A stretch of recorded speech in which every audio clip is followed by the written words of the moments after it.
بسم الله الرحمن الرحيم والسلام عليكم ورحمة الله تعالى وبركاته أعزائي التلاميذ.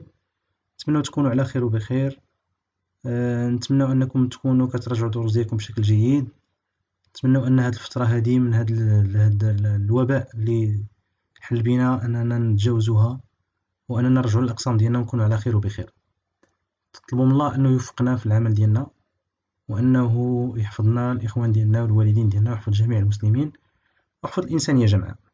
إذا اليوم إن شاء الله غادي نكونوا مع درس من دروس l'électricité, la deuxième unité qu'on a cette année-là. Donc, هاد le cours غادي يكون titulé de le courant électrique continu, التيار الكهربائي المستمر. On va voir dans ce cours-là les sources du courant électrique continu, quelles sont les sources, ou bien le courant électrique est issu de quelle source. On va voir aussi le sens conventionnel du courant électrique et on va utiliser dans cette partie-là, on va utiliser premièrement la diode normale et deuxièmement, on va utiliser la diode électroluminescente et on va voir quelle est l'influence de cette diode sur un circuit électrique. Puis, on va entamer l'influence de la position U de nombre des dipôles dans un circuit. Puis, on va finalement voir qu'est-ce que ça veut dire l'intensité du courant électrique et on mesure par quel instrument l'intensité du courant électrique et quel est le symbole et quelle est l'unité internationale de l'intensité du courant électrique. Premièrement, on commence par les sources du courant électrique continu. Parmi les sources des courants électriques continus, on trouve plusieurs types des sources. Quand vous savez que le courant électrique continu est généré ou bien délivré par les générateurs. Et ces générateurs-là, on a plusieurs types. Parmi eux, on trouve le générateur utilisé dans les laboratoires. Le générateur comporte deux bornes positives et bornes négatives. Par exemple, il y a deux bornes, une borne positive et une borne négative. Ça veut dire est un dipôle. Ça veut dire est un dipôle qui comporte deux pôles. Puis, on a un autre type de générateur ou bien un autre type de source de courant électrique continu qui est utilisé dans les véhicules et les voitures, etc., etc., etc. Ce type de source de courant continu aussi comporte deux bornes, un borne positive et un borne négative. Aussi, on utilise les piles comme source de courant électrique continu. Aussi, il comporte un borne positive et un borne négative. Le courant électrique continu est produit par des générateurs avec des pôles différents. Un pôle positif et un pôle négatif. Ça veut dire des dipôles. Le symbole du courant électrique continu est égal ou bien la lettre E, ou bien les lettres DC ou bien CC. DC, ça veut dire le direct courant. C'est pas en français, c'est en anglais. On prononce le direct current. Ou bien en français, on dit le CC, le courant continu. Le courant continu. Mais vous trouvez soit le symbole égal ou bien le symbole DC dans plusieurs instruments électriques. Parmi eux, vous trouvez dans votre calculatrice,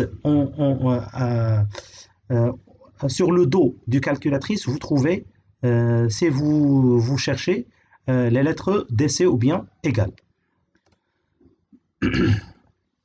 On va passer au sens conventionnel du courant continu.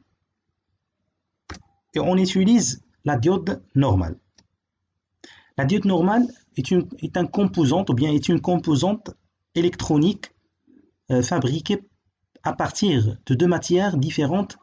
C'est le germanium et le silicium. Ce sont des deux matières. Ce sont des matières issues du sable. Ce sont des matières qui résistent à la grande température, à la chaleur.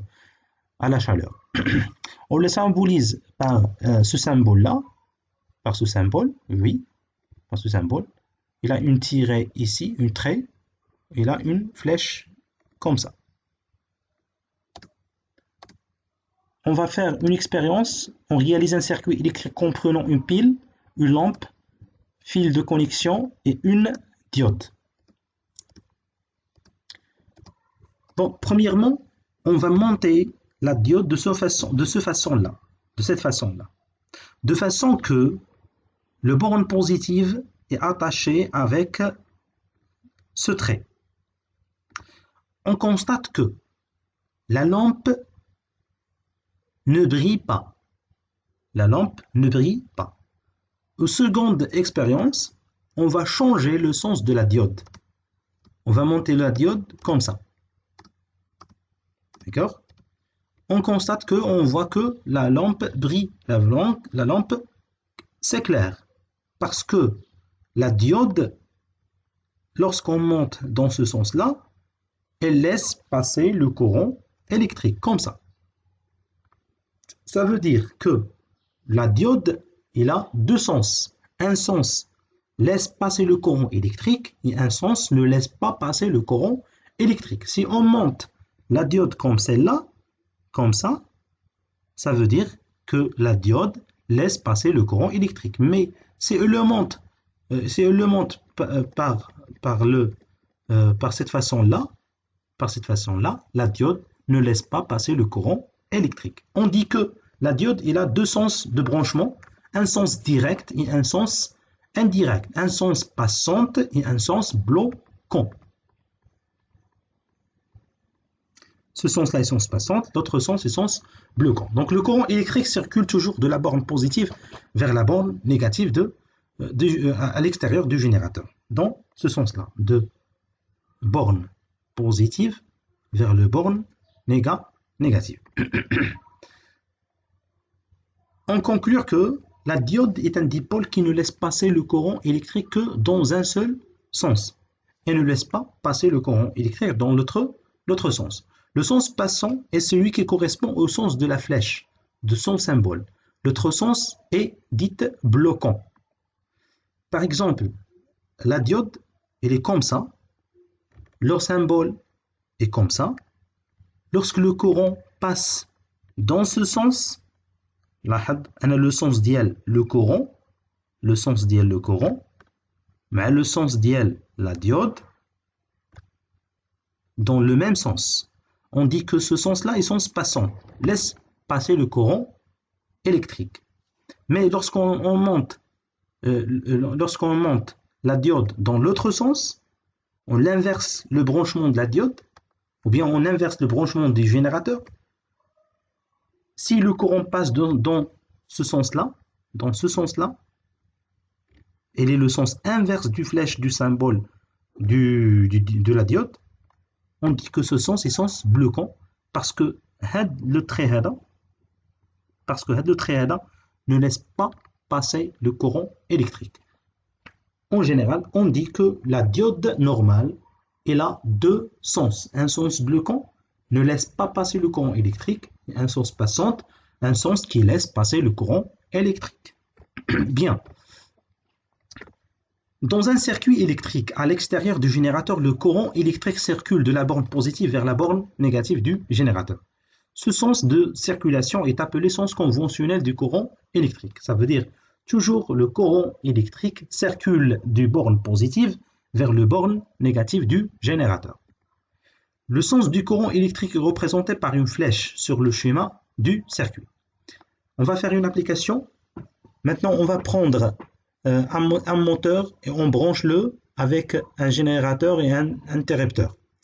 Indiquez dans chaque cas le sens du courant électrique et le sens de rotation du moteur et conclure. Bien. On prendra le moteur et on le branche avec le générateur.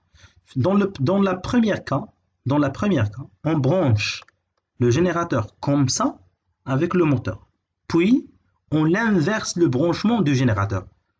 هذا هو le borne positif وهذا هو le borne négatif.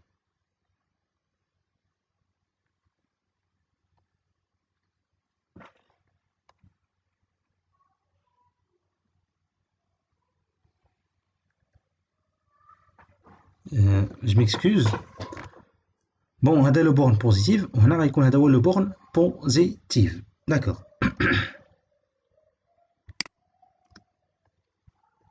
Dans la première expérience, لاحظوا la première expérience. Le courant sort du pôle positif vers le pôle négatif. Oui, ici, le courant circule de borne positive vers le borne négatif. Dans la première expérience, le courant circule dans le sens inverse des aiguilles de montre. عكس عقارب الساعة. La deuxième expérience, le courant circule dans le sens des aiguilles de montre. Dans la première expérience, le moteur tourne dans le sens inverse des aiguilles de montre. Le moteur tourne dans le sens inverse des aiguilles de montre. La deuxième expérience, le moteur tourne dans le sens des aiguilles de montre. C'est dans le sens inverse et c'est dans le sens direct des aiguilles de montre. Conclusion, le sens de rotation du moteur dépend du sens du courant électrique dans le circuit. Si le courant circule dans le sens inverse des aiguilles de montre, le moteur aussi tourne dans le sens inverse des aiguilles de montre. Si le courant circule dans le sens des aiguilles de montre, aussi le moteur tourne dans le sens inverse des aiguilles de montre. Maintenant, on va utiliser le LED, ça veut dire la diode électroluminescente. Certaines diodes peuvent émettre de la lumière. Ce sont les diodes électroluminescentes. Cette diode-là émet de la lumière. عنده نفس le symbole ديال la diode normale, mais زايد عليه بهاد les flèches. هاد les flèches désignent que il est clair, il donne la lumière, il clignote par la lumière. Son aspect est comme ça. Et réellement comme ça. La diode normale, très souvent utilisée dans les téléphones portables, les PC portables, les panneaux publicitaires, etc., etc. Dans énormément des exemples, qu'on utilise la diode électroluminescente. Par exemple, j'ai dit que la diode électroluminescente est utilisée dans le téléphone portable, qui clignote un bleu rouge, ou bien qui clignote un bleu bleu, ou bien on peut le trouver sur une couleur blanche, ou bien jaune, ou bien vert, etc., etc. Quel est maintenant l'effet d'une diode électroluminescente dans un circuit? Premièrement, on va prendre le dispositif de commande à diode. Si on met de l'interrupteur dans la première position, le courant sort du borne positif et circule dans ce circuit. S'il arrive ici,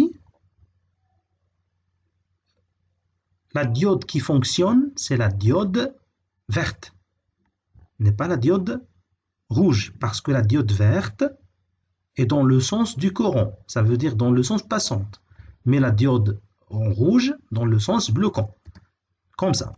Donc le sens ديال le courant électrique هذا, si il arrive le courant ici, il passe, parce que le sens d'un sens passant. Mais s'il arrive ici, d'un sens bloquant ne passe pas.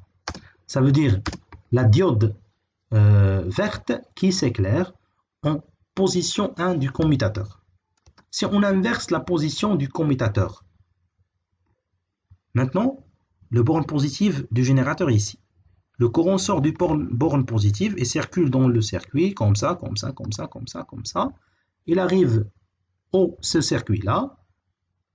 La diode verte est dans le sens bloquant, mais la diode en rouge dans le sens direct, le sens passant. Ça veut dire le courant sort du générateur, comme ça, et passe dans la diode rouge. Ça veut dire la diode rouge qui s'éclaire dans cette expérience. Maintenant, on va voir qu'est-ce que ça veut dire l'intensité du courant électrique. On va prendre premièrement deux circuits. Le premier circuit comporte une lampe, et la deuxième comporte deux lampes. Comme observation, lorsqu'on ajoute une lampe dans le deuxième montage, lorsqu'on ajoute une lampe, on observe que l'éclat, ça veut dire l'éclairage des deux lampes devient faible. La première expérience, l'éclairage est très forte, Mais la deuxième éclairage, lorsqu'on branche avec la première une autre lampe, l'éclairage devient faible. Qu'est-ce que ça veut dire ça? Ça veut dire on dit que le courant électrique dans le montage 1 est plus intense. Plus intense, ça veut dire plus forte que le courant électrique de le deuxième montage. En conclure, l'intensité électrique notée I. Notée I, c'est la première lettre, le nom latine, c'est I. C'est l'intensité I en I majuscule. Et la quantité d'électricité qui circule dans un circuit électrique. L'unité de l'intensité est l'ampère. De symbole A. On peut mesurer l'intensité du courant électrique par un instrument qui s'appelle l'ampéromètre. Ce ampèremètre est branché dans un circuit en série. Ce n'est pas en parallèle, c'est en série. L'ampèremètre comporte le calibre, comporte aussi le cadran et comporte une aiguille. غادي نعرفوا في الدرس الجاي ان شاء الله في l'autre vidéo غادي نعرفوا comment on utilise l'ampèremètre pour mesurer l'intensité de courant. On symbolise l'ampèremètre par le symbole هذا واحد une cercle comporte la lettre A et عندها deux bornes négatives et bornes positives. Bien. Il existe des multiples et des sous-multiples de l'ampère. L'ampère a des multiples et des sous-multiples. Parmi les sous-multiples, on trouve le milliampère, le microampère. Et pour les multiples, on trouve aussi le kiloampère, on trouve le méga-ampère, le giga-ampère, etc. etc. Comme application, on prendra par exemple un ampère est égal à combien en milliampère et un microampère est égal à combien en milliampère. Donc un ampère est égal 1000 milliampères et un microampère est égal 0,001 milliampère. C'est tout ça pour cette vidéo-là. Merci pour votre attention. Et j'espère que l'explication soit claire et مفهومة. Merci et à bientôt. نشوفكم في الدرس القادم إن شاء الله.